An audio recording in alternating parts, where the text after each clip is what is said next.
Nevada, USA. This is the valley where the giant mushrooms grow. More atomic bombs have been exploded on these few hundred square miles of desert than on any other spot on the globe. Little bomb.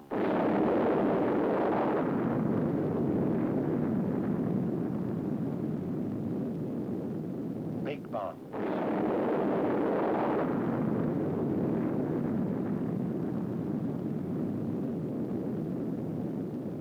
Low bursts.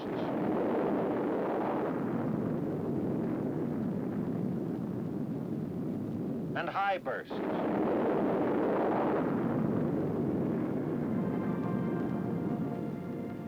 Within the last 2 years, 20 of these colossal blasts have echoed across the great barren stretches of the Southwest. This testing ground in our own backyard, just an aerial stone's throw from the Los Alamos laboratory, has been used only for experimental devices below certain power levels. Even so, it has been hugely valuable. It would have cost months of precious time and millions of dollars more to do this testing at the Pacific Proving Ground on Eniwetok Atoll. Interwoven throughout the story of the Nevada tests is a second story, the story of the part played by the United States Air Force, operating here under the command of Major General John S. Mills, responsible for Air Force participation in the nuclear weapons program. With this help, the help of Air Force personnel, equipment, and veteran know-how, the tests afforded much earlier completion dates than would have otherwise been practical, yielding information vital to the big picture, national defense. Of the 20 bombs that were detonated, 14 had to be aerial drops, pinpointed with unerring accuracy to meet the requirements of atomic scientists. But the delivery of the A-bomb is only one phase of Air Force support of the Atomic Energy Commission's test program. As shot day approaches, a steady flow of information comes into Weather Central at the AEC's control point. Weather conditions must be right for test purposes and air operations, and from the standpoint of safety, the priority watchword of the whole program.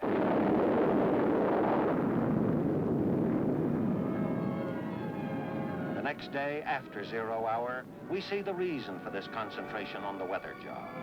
We see its relation to the huge fact which remains after every nuclear detonation, the atomic cloud, the towering, angry ghost of the fireball. The payoff is knowledge of wind speeds and wind directions.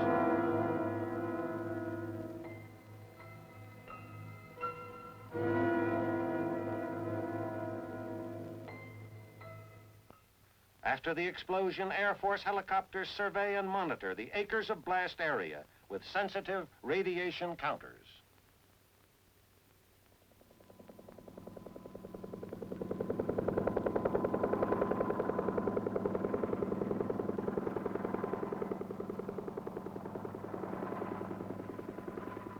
Charting super hot areas, probing for usable approach lanes for bomb damage assessment teams. Another phase of the test program is called cloud sampling, the job of gathering specimens of the radioactive particles inside the swirling atomic cloud. This is necessary for scientists to analyze accurately what happened during the explosion. The sniffers, which gather samples, are ingeniously designed filter traps mounted on the wings and fuselage of the collecting aircraft. The sampler crews do a job considered impossibly dangerous a few years ago.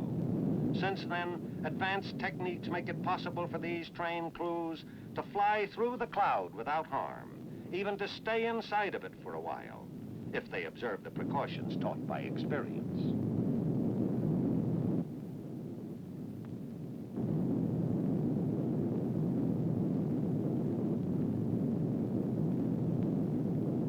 In addition to the cloud samplers, as many as 40 other aircraft are aloft to handle special assignments each time an atomic test shot is fired. There are observation crews with ultra-modern cameras, other crews operating complex electronic recording devices. and of great importance, the men in the cloud tracking aircraft, which will follow the cloud hour after hour as it is carried cross-country by the wind, checking its spread, reporting every phase of its movements to a radiological control center.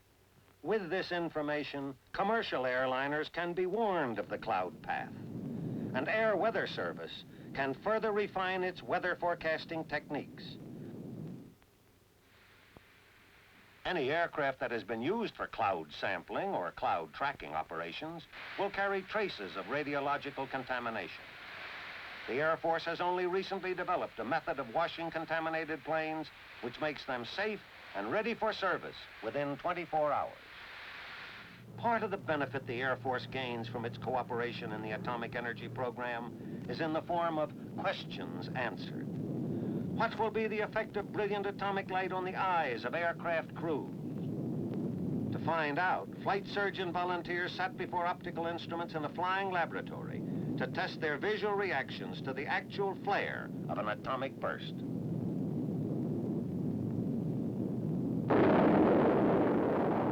The result? Not one of these volunteers suffered any permanent eye damage. Thus, these flash blindness tests established reliable standards for protection against such intense light, which information was immediately passed on to the thoroughly interested civilian agencies. Now, another thing the Air Force needs to know. What are the effects of atomic blasts on its prime tools, aircraft? So a number of aircraft, some obsolete and some latest models, were placed at various angles to the blast, because we must learn how to protect our own fighters and bombers, as well as how much damage we can do to the best of the enemy's aircraft. With the test setup completed, we move back and wait through the tense moments while the bomb falls. As it explodes, 100 high-speed cameras and 1,000 instruments record new evidence of the enormous destructiveness of the atom bomb.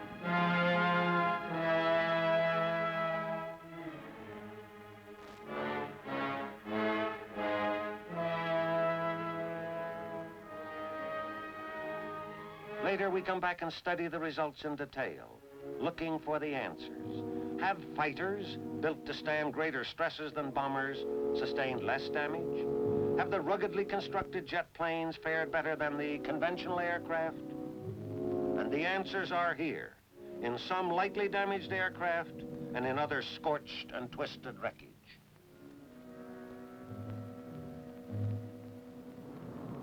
From these findings, the Air Force adds new pages to its understanding and its mastery of atomic warfare.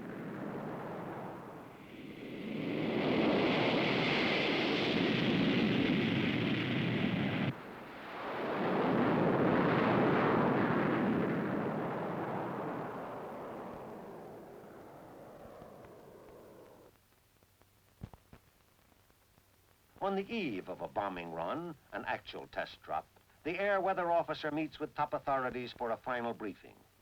All groups concurring, the decision is made, as here, by Dr. Alvin Graves, Scientific Test Director, and by Mr. Carroll Tyler, Test Manager for the Atomic Energy Commission. Well, Carroll, I think we should go ahead. Okay, Al, we have a shot. The standby period is over. The scores of activities that go into an atomic strike begin to mesh together. Aircraft crews get their final briefing. I am confident that you will execute this mission successfully. Now let's go and have a good mission. Out on the flight line, the drop aircraft is wheeled into position for loading. An intricate job with no room for fumbling.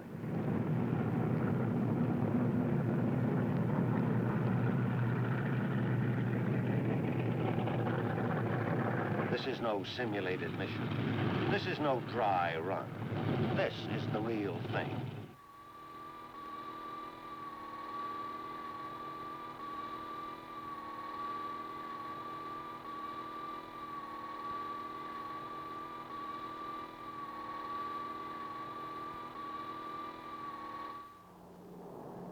With an atomic bomb loaded in the bomb bay, the strike is launched. Rosebud, code name for this B-50 drop aircraft, is in the air. 3 men in this plane especially share the heavy responsibility. The pilot, the radar navigator, and the bombardier. Once cleared from the base area, Rosebud climbs toward operational altitude. At the AEC control point, the progress of Rosebud, mile after mile, is charted carefully and matched against its predicted course. The test authorities stand by for any emergency decisions that may be needed.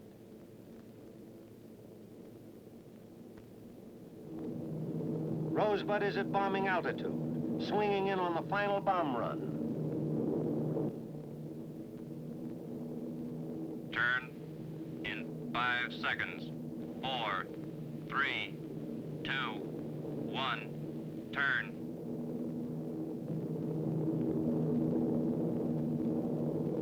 Okay, Bombardier, open the bomb bay doors.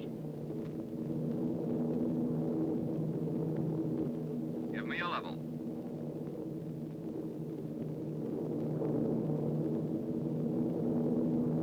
Level. And now, as the final seconds tick away, the bombardier becomes the most important man in the drop plane. The target he must hit is 6 miles below. These nuclear tests demand that the bomb be released within a timing tolerance of plus or minus 2 seconds. The bomb must fall within a scant 100 yards of dead center. Teamwork, precision, experience, all raised to the nth degree.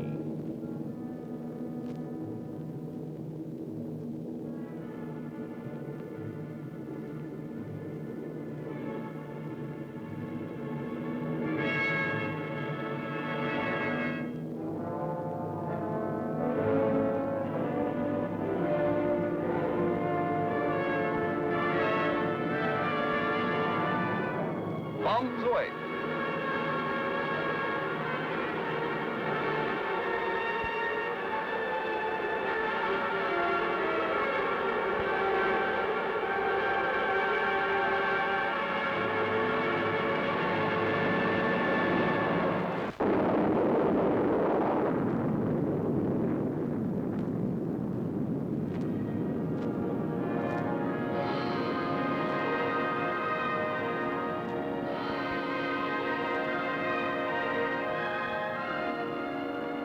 So this is what happens in the valley where the giant mushrooms grow. This, within security limits, is the part played by the United States Air Force in the Atomic Energy Commission's Continental Test Program. Target Nevada.